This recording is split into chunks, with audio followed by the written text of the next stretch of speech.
Hi guys, I'm Zach with Tour Level Golf here. Just kind of talking about what to kind of expect when you go into a golf lesson and how you can get the most out of it when you do go. It's the holiday season right now as I'm recording this, so I know a lot of guys are going in, getting lessons that were gifts for them or just want to get ready for the upcoming golf season once it hits spring.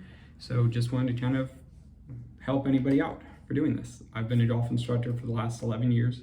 I've played at a very high level, played a lot of mini tour professional golf, and have been teaching at a very high level as well. Everyone from earliest beginners to elite juniors to plus handicaps as well as other professionals.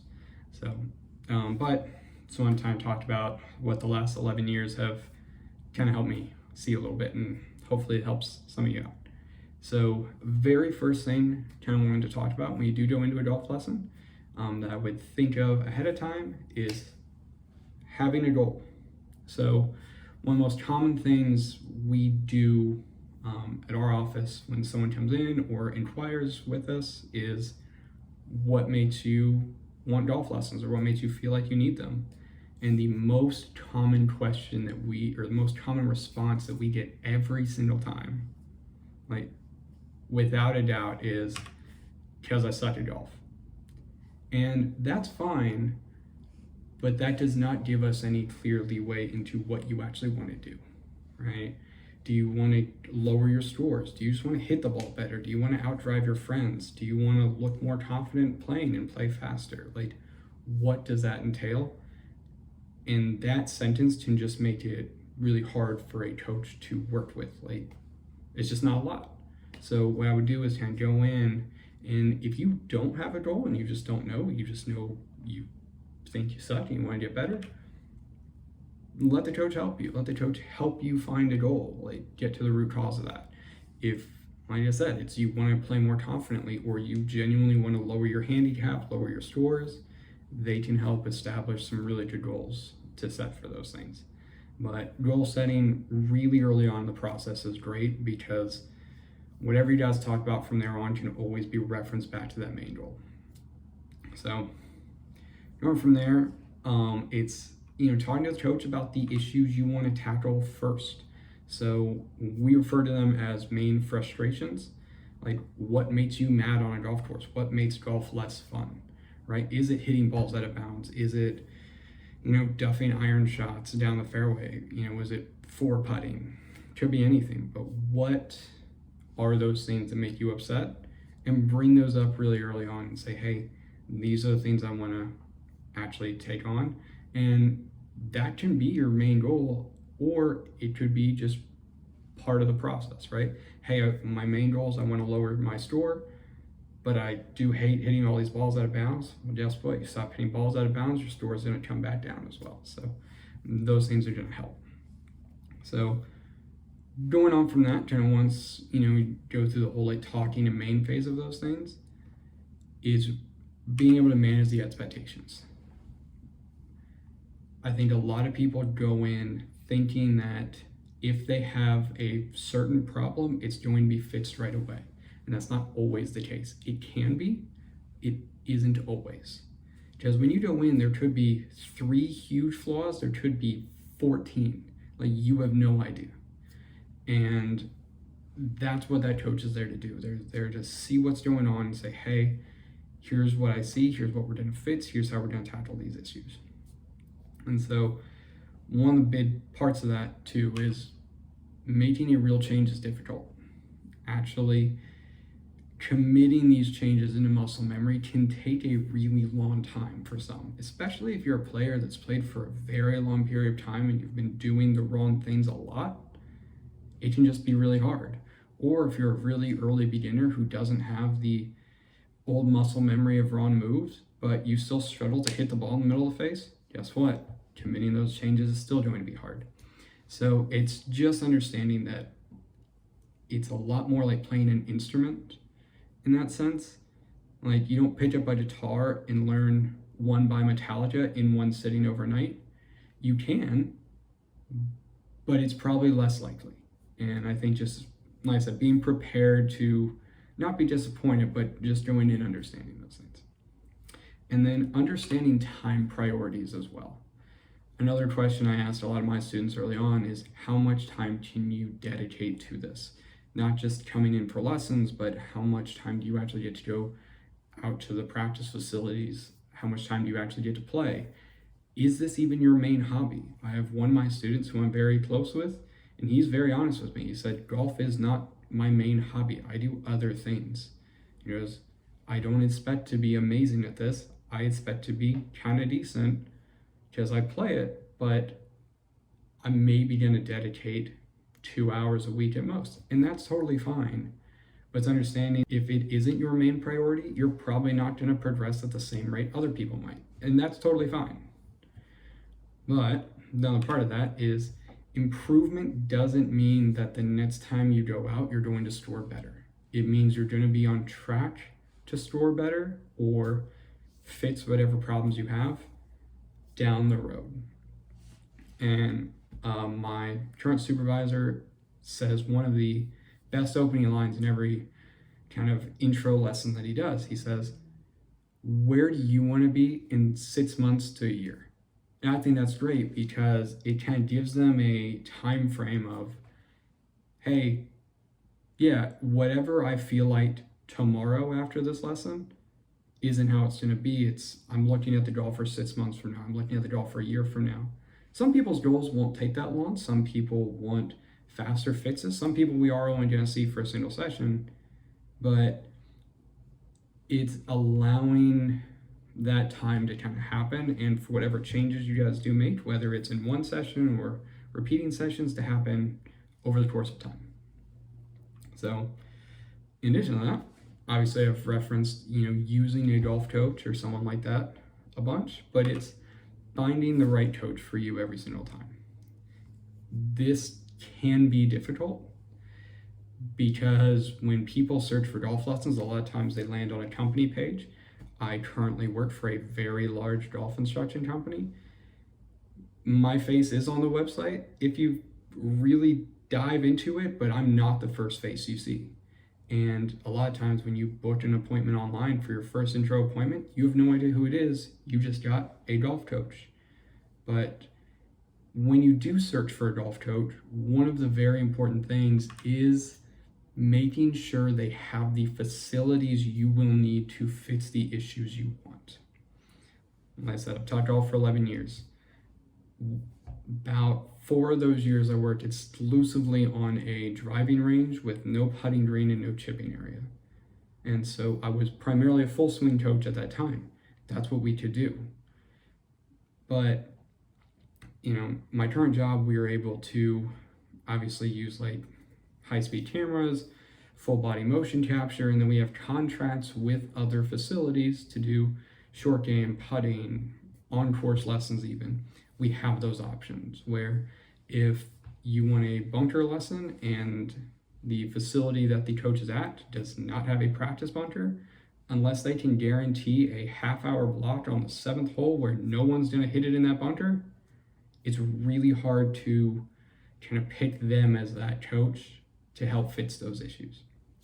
So just making sure that the facility you inquire at has all the tools that you will need, or that coach will need to teach you those skills. And then the personality match of that coach. So I've been doing this a long time. And I currently work on a team of 5 other golf professionals.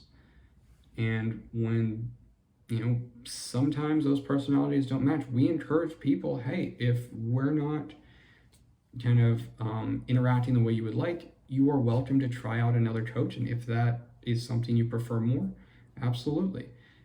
And we've seen it multiple ways. There are coaches I really respect in the industry who their students have left to come work with me, and students that improved heavily with me, but just wanted to work with another coach because they felt more connected to them.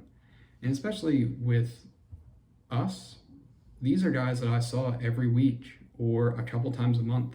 We're seeing them very often.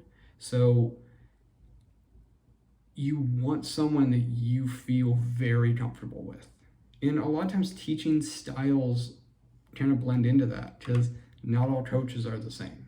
Meaning, it kind of means 2 things, which I kind of mentioned. One of them is just the way people teach, and being a golf coach that has taught thousands of people throughout the years, having the ability to adapt to how different people learn. Some people I will go up and I'll be in their face and I'll be moving them around and like, oh, your hands have to go here, this club has to do this. Some people I will go down and put stuff in their way. And some people, I'm gonna be honest, I can sit back in a chair at my desk and tell them what to do and tell them kind of what I want them to feel, and they can repeat that. But everyone learns in a different way, and finding a coach that teaches in that style is very helpful. And then this is the most unfortunate part, but prices with coaches are typically there for a reason. Not all of them. Some are very misleading, especially like resort courses. I'm not going to name any because I respect most of the coaches at most of the resorts that I know. But a lot of times if you go to like a high-end resort, they're going to be overcharging because you're on a resort vacation. They're charging vacation prices. That's why a bottle of water at the airport's more expensive, because you're there, you're thirsty, you're probably going to buy it. Same thing, you're on a golf trip, you're probably going to do the lesson that day, or like a couples golf outing or something like that. I live in North Carolina, so we see a lot of that done at Pinehurst. Like I said, I really like the guys down there, so I would never say anything bad about them. It's just a lot of times resorts and like very well-known courses that are vacation spots can overcharge. But back when I lived up in Northern Virginia outside of DC, I knew a coach that charged $250 an hour. He was the most knowledgeable person I've ever met in the golf industry. Every cent of that was worth it. And, you know, for me, I've never charged that high. We've charged probably close to that on some of our packages, but typically your really experienced instructors will have higher prices because they know they are worth that much. And depending on what city they're in and what, you know, what they specialize in, people will pay those prices. And if they can't fill their client book, they're not getting paid. So they wouldn't have that high price rate if no one was booking them in. So, but just having said that, there are really good deals you can find on really, really knowledgeable instructors. Just typically the high prices are your guys that are very experienced, very big name. But, you know, if you're finding a guy who's doing a golf lesson for $20, he's probably doing it for $20 because it's not worth $40. So I'll just kind of leave it at that one. And then making sure that you have video in the lesson. And this is kind of something I would talk to the coach beforehand or the facility beforehand, because, and this is an opinion of mine, every single modern golf lesson should incorporate video analysis in some way for two main reasons. One, it provides feedback to you guys, the people getting the lesson. And two, it allows even the best of coaches to see things that they would not catch with their eyes. A golf swing takes on average 3 seconds. It takes about 2 to go up to the top, about 1 to hit it. It is not a long time. And without actually being able to see what's going on, it's really hard to ever tell the small, minute things. Like certain things, if you hit it a foot behind the ball, like, yeah, we can see that. We probably don't need that on video. But committing the changes and being able to visually see for you guys, hey, I'm doing this. Oh, okay, this is what it looks like different. That way, not only do you kind of get to see it, but that way, if you're at home, you can repeat it. And like I said, every coach should use video. If they don't, they're not worth the lesson. But it's an even better deal if you can get the video sent to you, because that's great. Not everybody does this because, to be honest, it's kind of expensive to use a service like that. Huddle Pro, V1 Golf, Swing Catalyst, like those are all very expensive golf software. They can be expensive golf softwares. If you're running a business, we have a proprietary one at our office, but it can be expensive. But if you can find someone that can send you every video of the swings and videos of lessons, it's an even better value. Like that to me has always been those guys that charge 90 plus a lesson. All of them will do that. And then, like I said, the visual feedback part, just being able to actually see what's going on in the golf swing, like that's, I think, more valuable than anybody. Because realistically, we're looking down at the ball, we can't see what goes on up here in a golf swing. But being able to repeat that is great. And then, like I said, captures things you wouldn't normally see. And also, if you do see it on video and you can commit that to memory, I'm filming this on an iPhone. You can film yourself on a phone and actually just watch while you're on the range and see if you are doing the same changes you saw in the video. So, like I said, make sure that they have some video analysis, because even if you don't care about it, their eyes don't move in slow motion, so they might be missing something as well. But as far as that is being able to actually see results, because the results are what you're there for. And a result, I guess I have a slide for this, it should cause a change in actual ball flight or performance. So if you have a slice and you come in, and that could mean less curve to the right or left, it could mean a straighter ball flight, it could mean turning the other way, whatever it is, like you should not walk out of a session with no changes at all. When you look up at that ball flying, it should not look the same as when you walked in. And it might not be repeatable yet, it might not be super easy, it might not be comfortable, and you might not be able to do it at full speed, and that's totally okay. But being able to see an actual difference in the performance is fantastic. And that can be obviously for ball flight, it can be for chips, like the chips are flying higher, they're stopping faster, the putts are rolling at better speed, they're going in the hole more, whatever it is. If you don't see any change to the performance of the ball or the shot, then the lesson probably wasn't great. So, like I said, I would just keep that in mind. But any good coach should be able to not only explain why you're doing it, but actually show you the biggest difference. We use launch monitors when we teach, so it's really easy. We have actual data that we can pull up, but like I said, the other part of that is the understanding piece. Knowing why you're doing a change is really important. Like, oh, your arm looks weird, isn't good.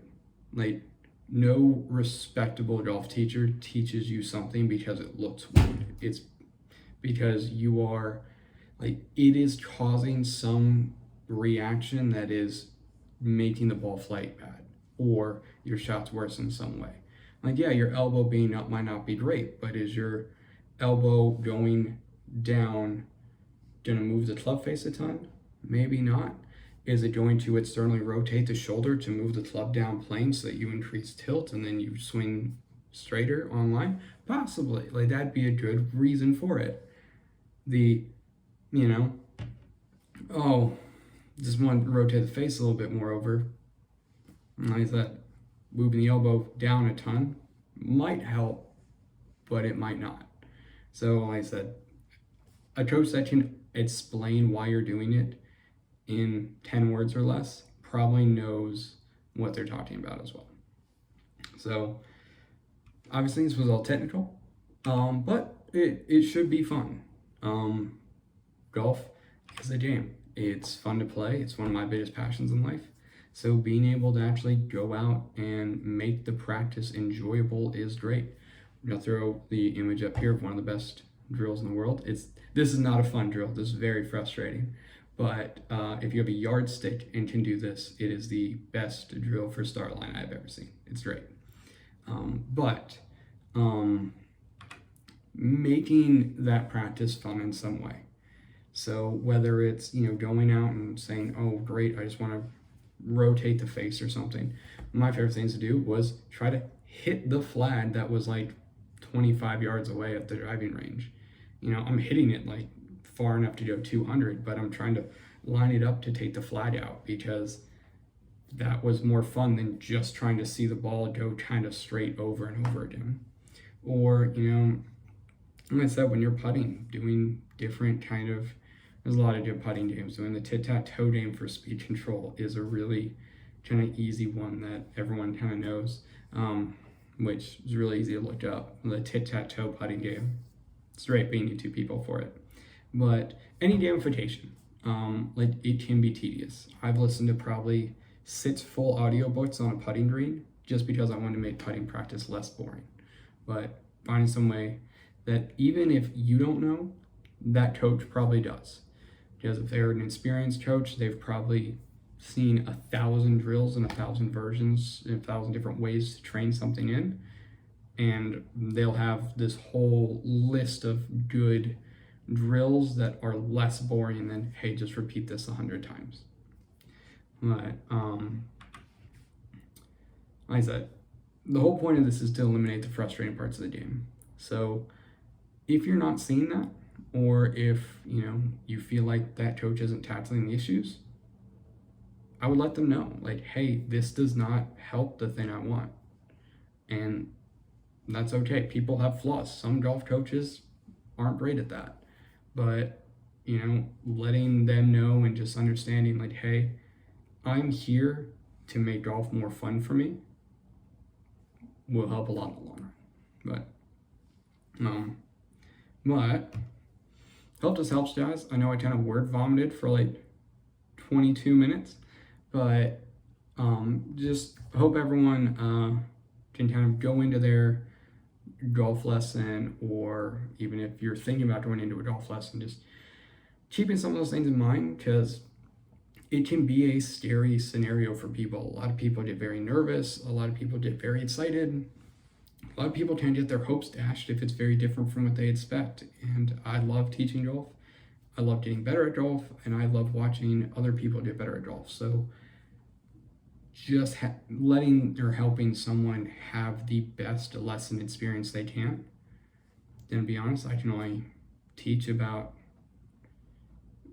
18 half-hour lessons a day before I start to lose my my mind from talking that much. But hopefully this helps more people. So thank you for watching, guys, and check out Twirl of Golf if you ever want to. Thanks.